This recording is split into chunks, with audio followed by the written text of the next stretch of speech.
đó là côn không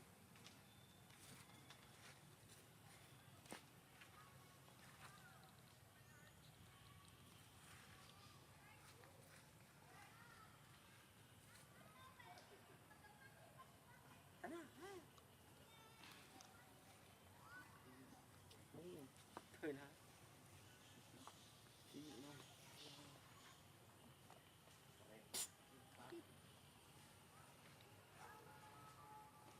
ban phải tí sao sao họ sửa ngay đấy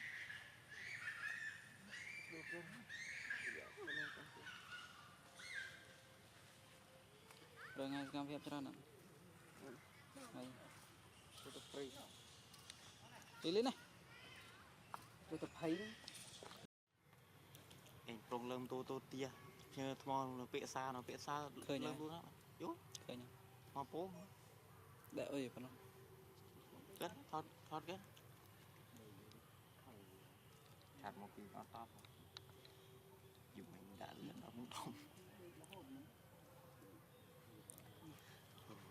mấy thì dùng mình làm ra mấy đã lên này nó dùng plug chết phải thế tiệm mày mà kén mày đấy sao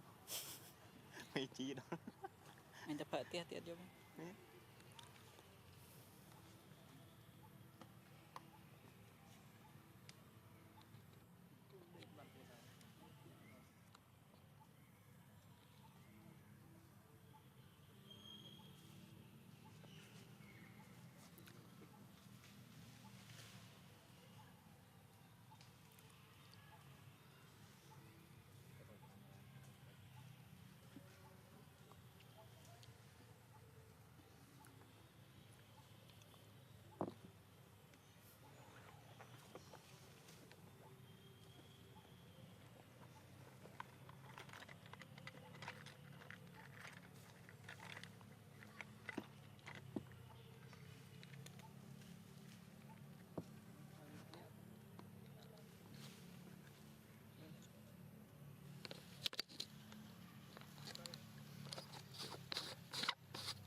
xe là quá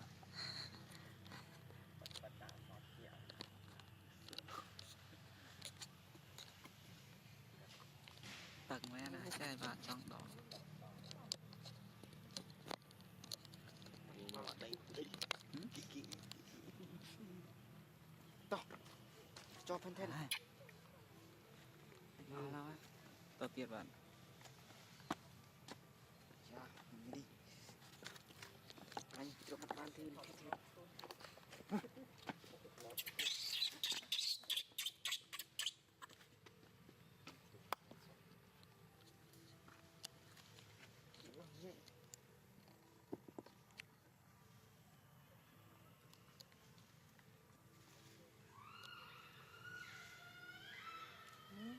tôi itu sắp bạt làm chưa đi hả tu sắp itu lôi vào đây mấy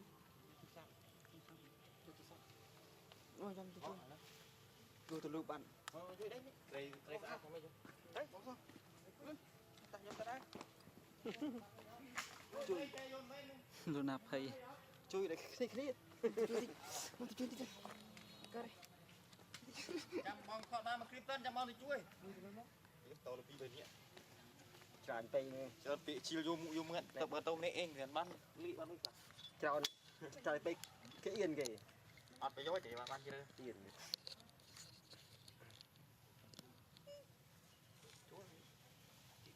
qua tới qua lại quay không tay chim khó nên mình quy mình này đi hai món cái này đem được hai là ép ok quy mình này món nữa chế đừng hoàng nằm đầu tiên đó bắt đầu bị chúng nó và cái vợ bảy oanh vi đúc thử ở cao vì cái môn giúp nữa và vì vi đấy đây chú trách nhé vậy Này, này, để này. sẽ đôi bó non trong thế Slide nè, cái mà tốt. Tốt rồi, đúng rồi. Chặt con tàu đi.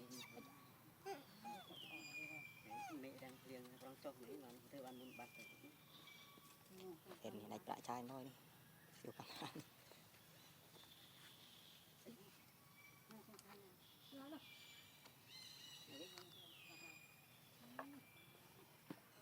Tụ nó câu nó đi. Làm.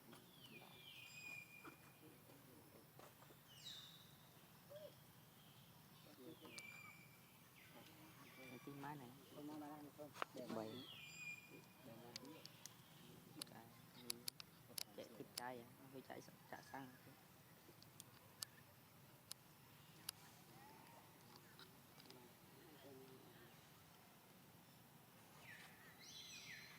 Lily Trong rớt sợ. mấy nay cái thứ ơi nó cái thân ơi nó thân không mai nói bởi đây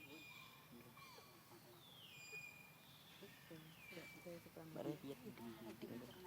giật vậy đấy ok chú dân kia đấy tìm mà nhảy xuống mà Chạy chạy chạy với anh chạy chạy hay hay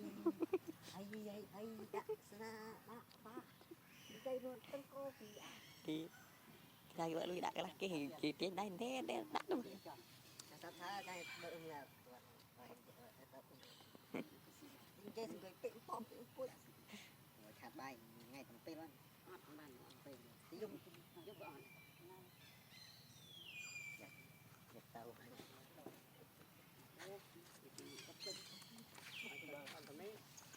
đó xa nên xa nó xong lại đây kia kia quay đi thì nên mong cái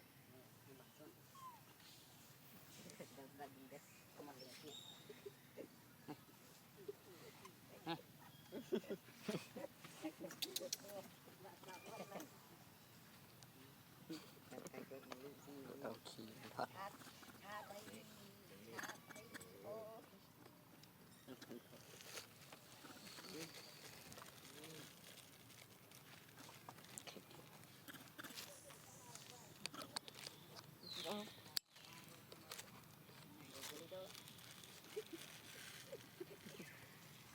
vâng nhớ nó chạy vô đến cà phê mình đi chơi thương thương người ta